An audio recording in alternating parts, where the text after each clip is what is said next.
What are you doing, Shamu? Right, yeah. I said, what are you doing? What am I doing? Yeah, what? Picking leaves. You're picking leaves. What kind of crazy thing is that to do? Why would anyone pick leaves, Shamu? No, they're good for you. They're good for you. What kind of leaves are you picking? Some dandelion leaves. Dandelion leaves. Yeah. So where are you picking them? Where? Yeah, In the park. in the park. So does that mean they're free? Yeah, it's free. Okay, so this is food that's good for you, and it's free as well. Yeah. So is that a good thing? Why not? Huh? Why not? Yeah, that's really good. So should people do this? Well, people should, yeah. Huh? There's loads of it. Of course. Look how much dandelion there is.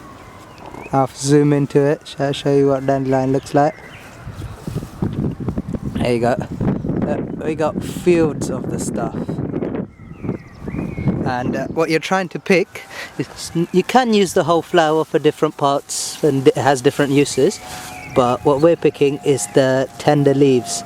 So the young leaves, they can either be rounded like this, okay, or you get the pointed ones like that. Either way, they work. So let's see how much we've got there, Shamu. Yes, there we go. So we've got about what you would get in the shop. Let's say that's about 100 grams there. Okay? So 100 grams of, what is that? Dandelion leaf. Yeah. Okay. So that's more healthy. That's healthier than spinach, coriander, any other herb you can get. You know why? Do you know why, Shamu? So we picked it fresh. Huh? We picked it fresh. We picked it fresh, but also that's one really good thing, because the fresher you pick it, okay, The more nutrients. the more nutrient dense it is. Yeah. So every single. We might get the dog pee in it as well. It's alright, dog pee is not the end of the world, because at the end of the day, what we're going to do is we're going to juice this and we're going to wash it before we do that. Yeah? So it's all good. Dog pee is not the end of the world. If you've had any processed food or anything that comes in a plastic packet, you know it's exposed to a lot worse than dog pee. Okay? So I'll take dog pee over some plastic. Monsanto. I'll take dog pee over Monsanto any day. So, but we hope it's clear what we're doing here. We're out in the park picking dandelion leaves. Dandelion leaves are so common, so abundant, and so good for you. Great for a liver flush. So what we're going to do is we're going to take this, combine it with a few other ingredients and make a juice. So anyone can do this. Go out into the park. Okay, it's not the most amazing day, but at the end of the day, it's still a lot better than being cooped up indoors. So get outside, get some fresh air. Okay, if there's sun, it's really good to get some of that as well, but can't always choose that. But like I say, this is what you're looking for, wild herbs. Okay, and so I'll continue the video later on and I'll talk a little bit more about the wild herbs. So look, just picked out a lot of grass, don't need that. Even though you can use this grass, any grass can get juiced, but it's not the most nutrient dense stuff. So what we're looking for is the green leaves from the dandelions. Okay? And so you're getting good at it now. Yeah. Huh? The youngest leaf. Youngest leaves, that's what we're looking for. You know why the youngest leaves? They've got the most power. They got the most power, yeah. That's really good. Why do they have the most power? They're young. Huh? They're young, exactly. Everything exactly. So when everything's young, it has the power to just fight stuff off. Yeah, it has this sort of rejuvenative power that older things tend to lack for one reason or another. Yeah. Yeah.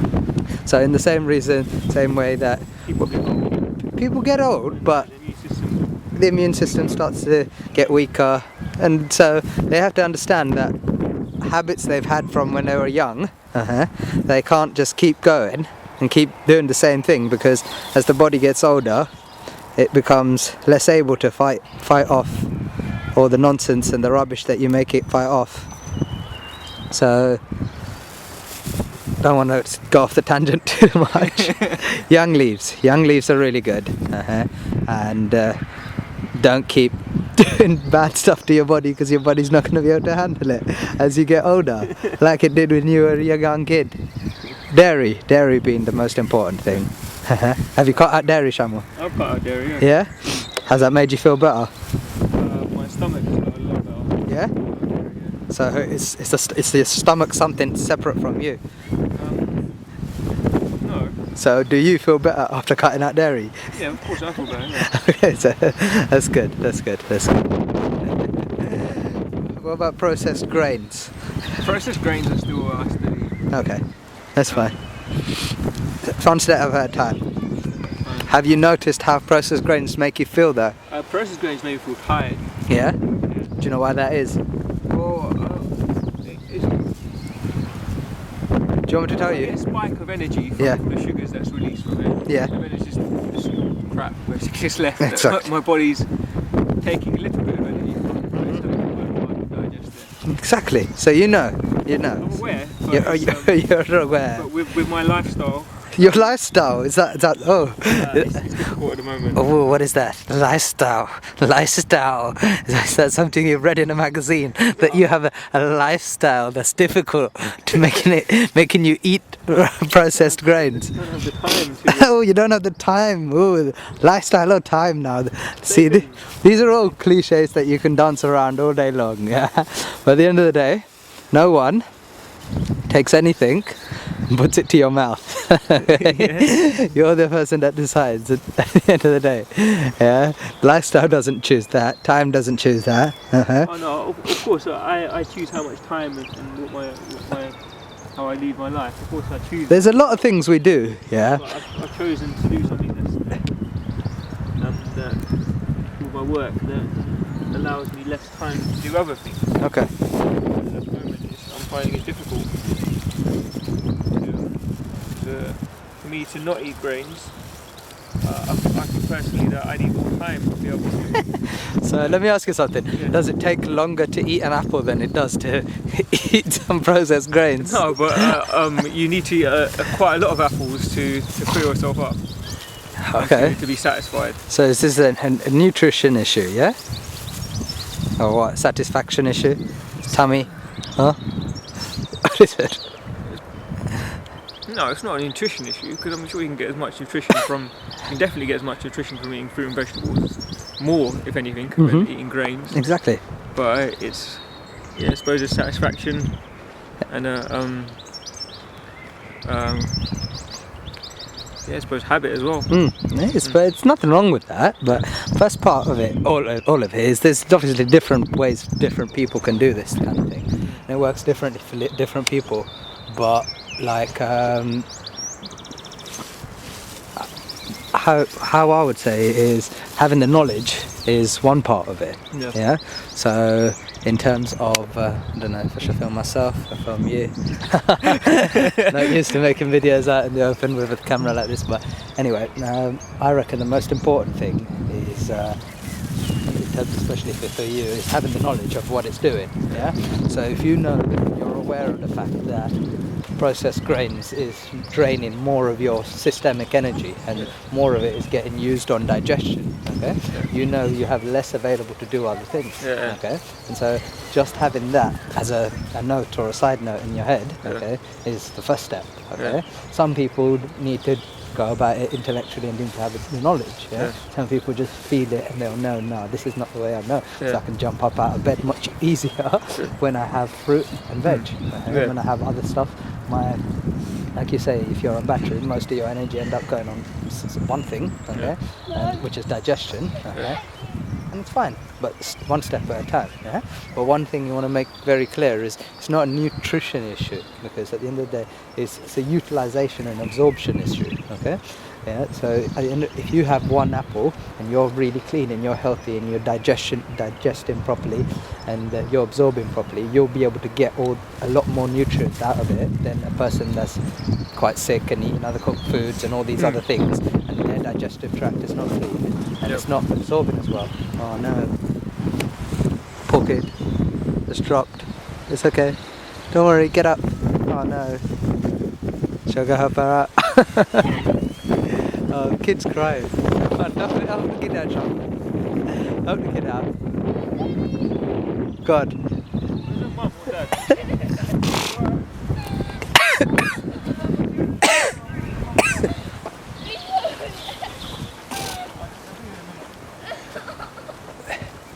Just lift the kid's bike up.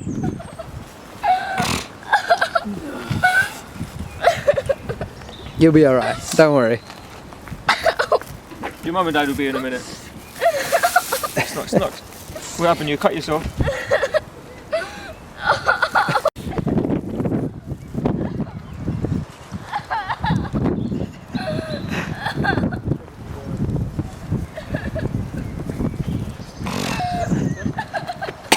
What were you talking about? Talking about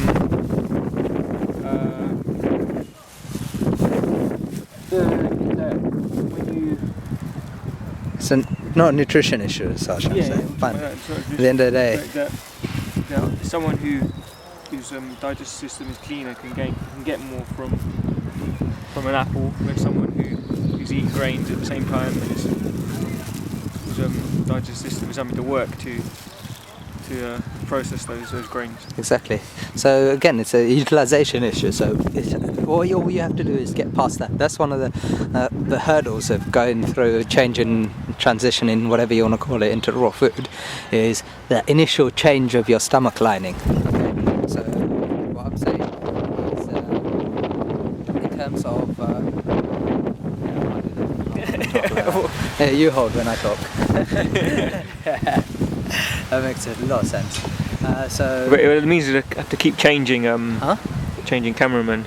Oh no, that's so much of it. Look, I got it here. Look. This thing just does this. I forgot So about you that. can film yourself. Yeah, I can film myself. Yeah. Look, evolution. There you go. In terms of getting past that initial first step, okay, is to do with changing that stomach lining. Okay? And that stomach lining, that will get changed within 1 week for most people. If you're taking heavy medication and you're taking it regularly, it might take a little bit longer to regenerate the stomach lining, okay?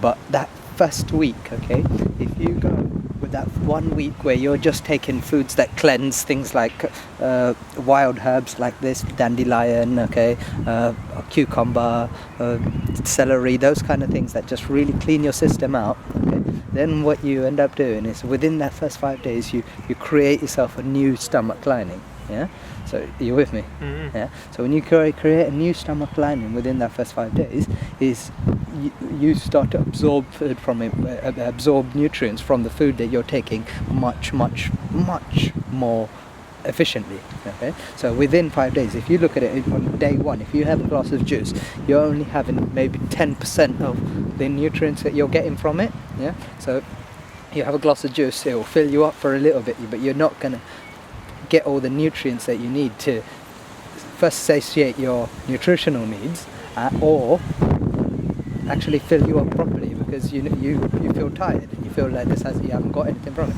But by the time you get to day 5 and you haven't eaten any cooked food and you're just drinking the same amount of juice, you'll have literally 5 times as much absorption from it. Stop filming the dog. That's it, they don't like it. Look, shouldn't be in a park if you don't want to get filmed. Anyway, yeah, so first 5 days, that's all you have to do. What's the longest you've managed to go on raw food without any cooked food, grains, dairy, anything like that? I think I did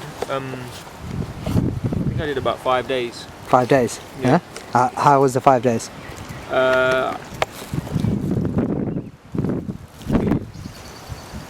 I was sleeping a lot less. Okay. I was quite energetic. Okay. I didn't feel hungry. But I was shitting a lot. Yes, that happens. Yeah. These are all things that you experience. What about the positive aspect?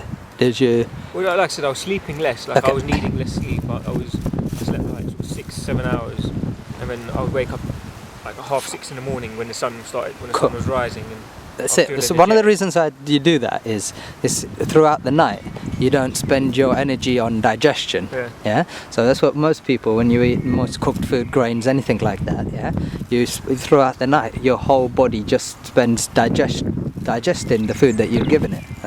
So when you wake up in the morning, you feel tired, you feel groggy, you need to have coffee or some sort of stimulant to get you going, as opposed to if you eat something light or have a juice or something like that late at night, or as your last meal, you tend to just finish digestion by midnight, latest a little bit later than that. So most of the night up until the morning, your body just ends up repairing itself, regenerating itself. It doesn't have to work on digestion. So you end up feeling fresh and energized in the morning. So that's the main difference is the excess energy you get is from the reduced amount of work it has to do throughout the night. So one of the things that you get is if you're shitting a lot and stuff like that, all of that stuff is natural. Your body's just it's just learning to adjust. Your colon's finally starting to clean out. One thing you should know is you should be having 2, 3, even 4 bowel movements in one day. That's healthy. But it depends obviously on how well the food is digested and everything like that. But this idea of going once a day in the morning and thinking that's healthy, it's nonsense. That's not how our bowels and our digestive tract is designed to work. And for a healthy bowel, so especially during the initial parts of detox, you can expect to have a bowel movement half an hour after eating, and that's healthy. So expect some changes, but just learn to adjust those into your lifestyle. So how comes after 5 days you stop eating raw?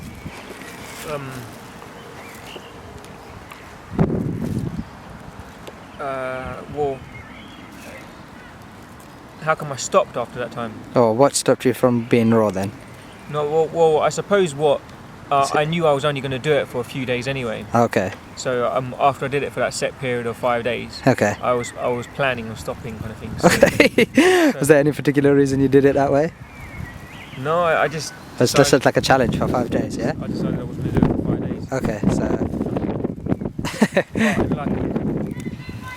I kind of treated it almost like a diet, which wasn't necessarily a good thing, because it was, once I did it for those 5 days, I went back to eating food that I normally ate beforehand. So I went back to eating grains. I might have ate meat, probably not straight away, but later on.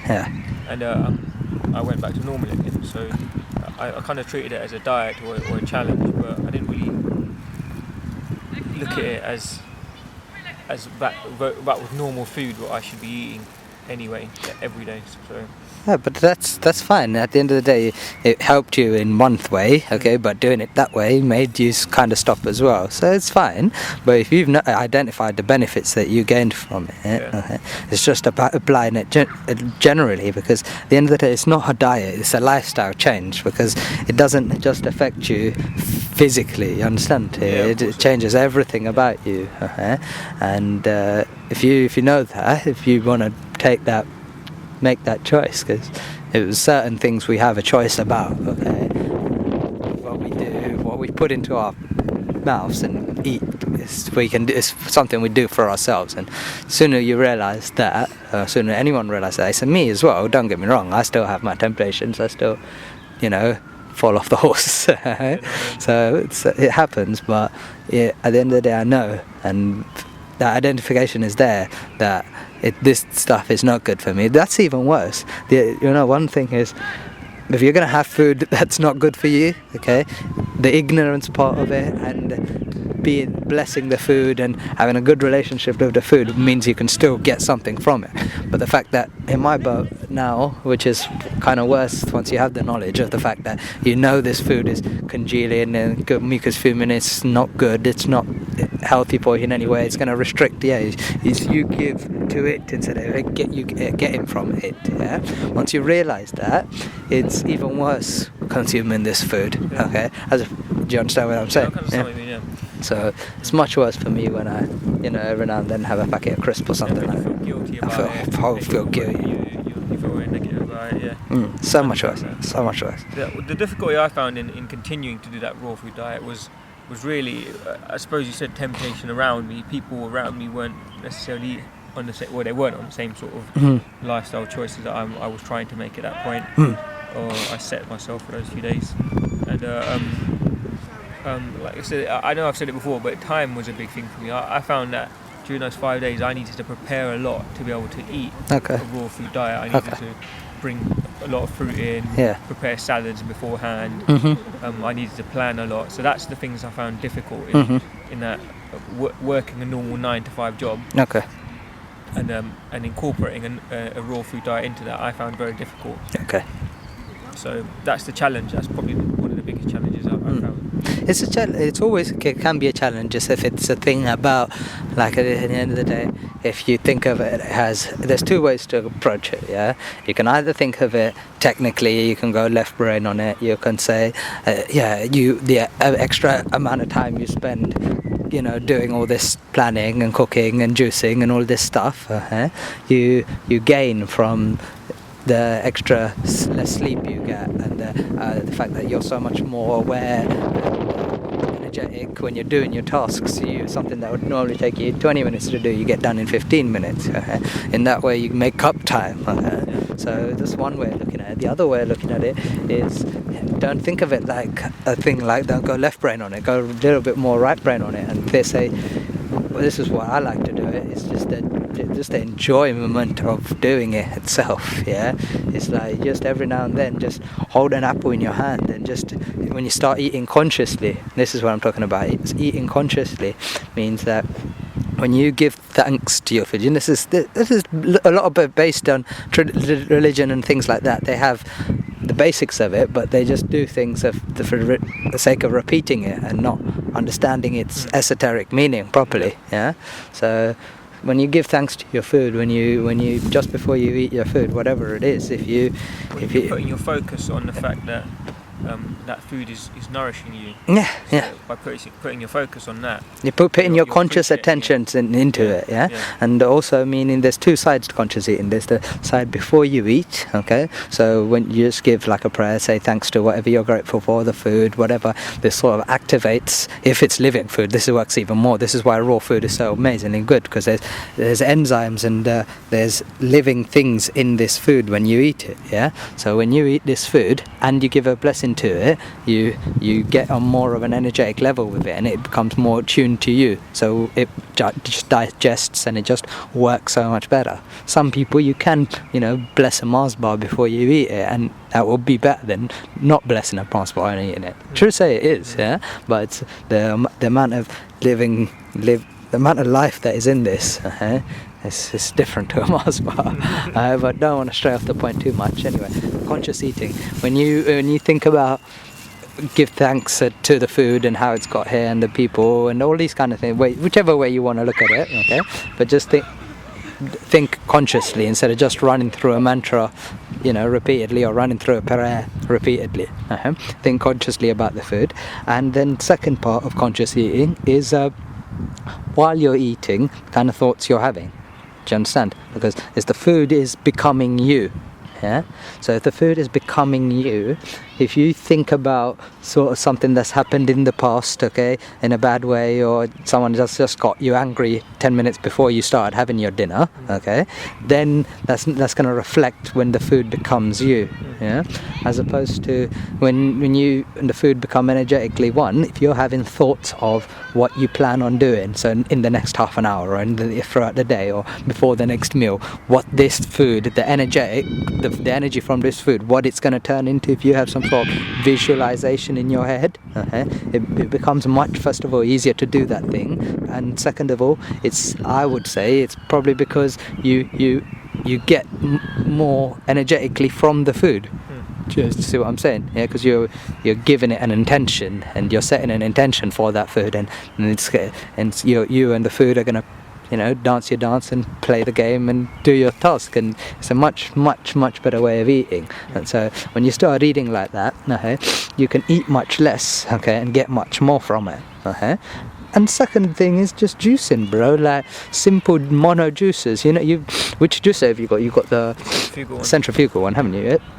So you got centrifugal juicer. That means if you hit just mono juice, bam, celery and carrot. Okay, celery, carrot, ginger. That's it. Actually, if you don't even want to do carrot, because carrot takes time to peel, just do celery, apple, and ginger. Those three. That's a perfect juice. But you can get still all the nutrients and everything done, and prepare 2 jars of that the night before. But all of these things, these are practical things that you can do. Those things are not the hardest part to work out. Yeah. For me, I think if you literally decide this is what you want, yeah, and you realize how good it makes you feel, yeah, and you just make that conscious choice that I love this food. Because you know how to, I'm sure you've done plenty of psychology in your life. In terms of how the subconscious brain gets programmed, it gets programmed from positive commands, not negative commands, as in 1 and 0 binary. Yeah, so you can't say that this food is bad for me. Okay, grain is bad for me. That's not, the subconscious mind isn't going to get programmed on that. It's been programmed too much on, grain makes you happy by the media and TV and everything else has been programmed by that, because that's a positive affirmation. Okay, you can't undo a positive affirmation that's been done throughout your life, by a negative affirmation like saying this is bad. So you're not going to be able to stop grains by saying grains are bad. The only way you're going to be able to cut out grains, is by constantly repeating the positive affirmation that living food is good for me. Saying that this food, cucumber juice, celery juice, whatever your favorite juice is right now. If I told you 4 favorite ingredients in a juice, pick that juice right now. Yeah. What would you choose? I would probably choose. I like carrot, orange, ginger. Carrot, orange, ginger. And lemon or lime. Lemon or lime, beautiful. Carrot there, you got all the nutrients that you need with the carrot. Okay, it's a very nutrition dense, soothing, calming, great. Ginger, ginger is one of the best anti-inflammatories you can get. Anti-inflammatory meaning that it's internal inflammation and external inflammation. You know what I'm talking about when I'm saying that, yeah? So again, internal and external. Yeah, internal and external anti-inflammatory, which means that if you have swelling on the knee, swelling, pain, joint pain, something like that on your anywhere on your bones, something like that, that's external inflammation. Okay, so ginger is great for that. Also, internal inflammation is mucus, so things like asthma, bronchitis, things like that. That's internal inflammation. Okay, so it's great for that. So when you combine the ginger with an astringent like the lemon or the lime, okay, or even one of the citrus fruits, any of the other citrus fruits, grape as well, orange you said, yeah? So orange, lime, ginger and carrot, yeah? So citrus fruits work as a great astringent. When you combine an astringent with an anti-inflammatory, what the anti-inflammatory makes loose, okay? So it dislodges the toxins from where you have swelling, and the astringent pulls it out. So that's why lemon and ginger is such a great combination. But people are too used to getting that in a packet of lockets, which is which is ridiculous. No astringent there, no anti-inflammatory there, just a lot of pain-killing, brain cell parasite. Oh, it's awful. You know how bad that. I don't want to go about how bad things are in this. I've got off a bit topic. It's fine. That's the point. There is no topic. Look, just nothing. No topic. Just a nice cloudy day in South London. Picking some dandelion leaves.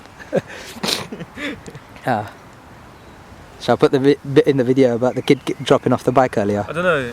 Sure. Keep it real. Keep it real. I think we're done with the dandelions. So we'll take these dandelions. Yeah. How much have we got? I think we can take a little bit more. Yeah, we can take a little bit more. Are you going to edit this video? No, I don't like editing videos. No? Why? No. This is a long video. It's like An hour, a 15 minutes. Yeah, so good with the juice in. Right, make it big, long, nice. Once you get yourself cleaned up like that, things that stress you out and make you seem like, oh no, this I've got to do this. Not being able to appreciate the perfection in every moment. Yeah. And this helps you do that. Yeah. And once you start doing that, no matter what, where you are, or who you are, it's helpful for everyone. Well, because you stop worrying about the future, you stop worrying about what might happen, what has happened. None of that stuff matters. Whether your health will remain intact, kind of thing. Basically, abundance is the ability to do what you want to do when you want to do it.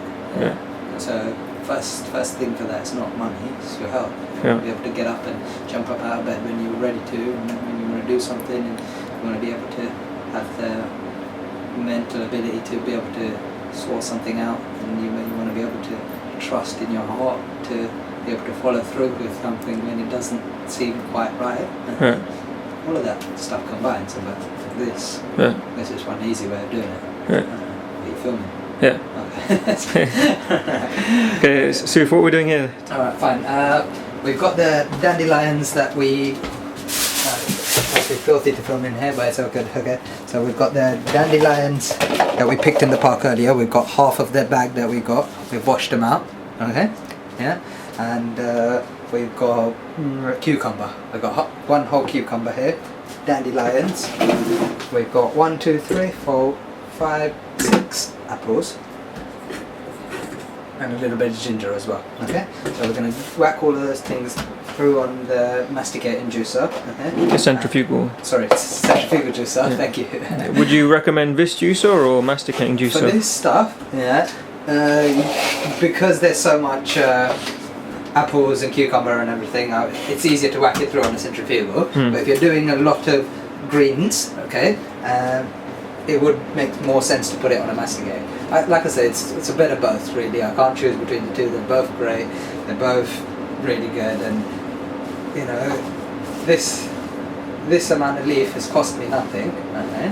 But if I'd just gone into a shop and paid £2 for that amount of leaf, which you would if it was mint or something like that, then I would probably more be inclined towards using the masticating juicer because it would squeeze all the juice out and get as much out of it as possible. Yeah. I guess that's probably a bad thing because just because I've got this for free in the park, you're taking it for granted. Yeah. But at the end of the day, I've only got the centrifugal juicer here.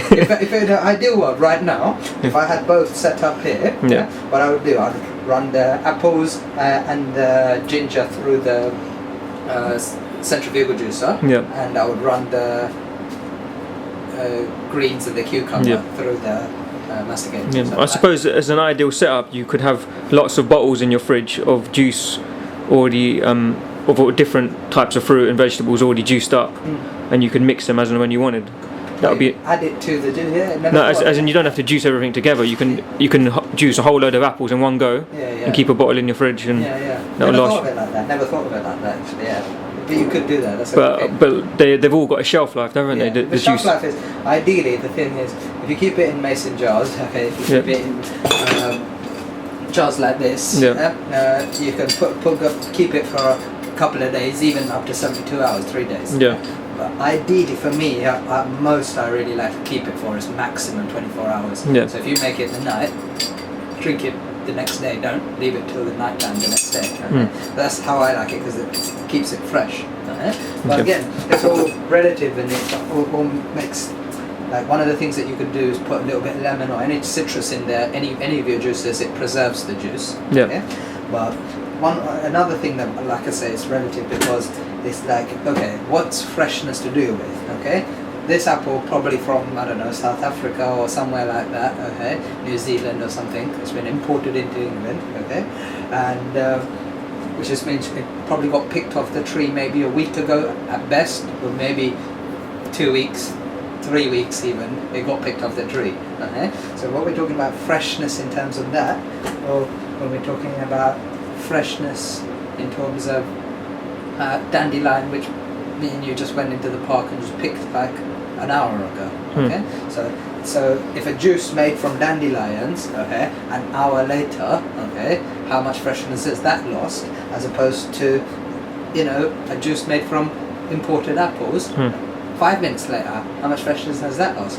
Has this, do you understand? This is why I say, juice does start to lose its freshness and it starts to get oxidized, okay, when you take the juice away from the fiber. Yeah. There's no denying that, and especially with greens that happens more often. Yeah. But it's all to do with, it's much better and healthier for you to drink 3-day-old freshly made, not freshly made juice, like you make it, leave it in the fridge for 3 days, you can drink that. That will still be healthier for you, much healthier than eating cooked grains, rice, any other do you understand what I'm saying? Meat, whatever, dairy, any products like that, still going to be better for you. So that's why it's, for me, ideally try and have it within 24 hours. If you can't, you can let it go an extra day or two. Okay? But always glass jars, okay, or glass bottles. Don't use plastic or metal containers. Cool. So again, what we're going to do is we're going to whack the dandelion greens, cucumber, apples and ginger through the centrifugal juicer.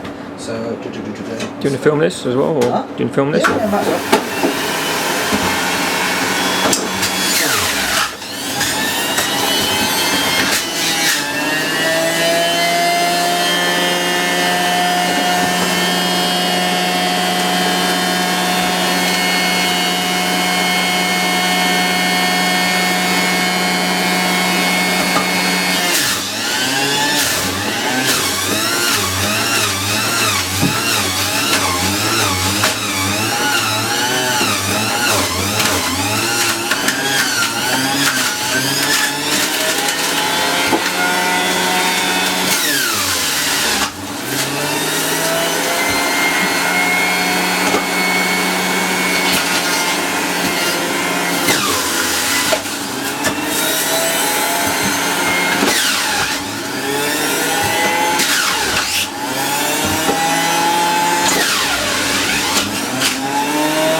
So we'll take that, fill it up into this, and you can cut the video, it's alright. Yeah. How's the juice taste? It's nice, it's like you said, spicy with the ginger. Probably needs a little bit of citrus, some sort of lemon or something in there as well. I'll make it taste better. How much did you get out of that? That just maybe just over a litre. Yeah. Okay. So you get three glasses out of that, nice glasses. Yeah. Which is enough for 2 people, or if you're one person having it, if you're really hungry. So it's a great liver cleanse, which is what the dandelion does. Okay. So if you're having it for the first time, don't have too much of it. Try and take a little bit and increase the amounts, okay, but the amounts we use there, just like a nice handful, would be enough if you're making a litre of juice. Okay. So hope that was useful, and just want to try and encourage everyone to go out there, get out into the fresh air, get some fresh air in your lungs, under the sun, get your fingernails dirty, and get some free food, because it's the best for you. It's unhybridized, which means it hasn't been farmed over generations and bred over generations to make it taste better or look a certain way or look a type of color or have its seeds removed, those kind of things. This food is it's as natural as you can get it, because this is how the weeds, when it comes to weeds, which is what dandelion is, this kind of food is how, you want to say God or nature or whatever, intended for the food to be. Okay, so the structure of it hasn't been hybridized. That's what we mean by hybridization. It's the breeding that happens in farming, which is what happens with most fruits and vegetables. So hope that was useful. Okay. Any questions? Just email me. Have you got anything, Chum? No. Yeah. Thank you. Thank you. Say goodbye. Bye. K Shyamalan. It's the cameraman. Nice one.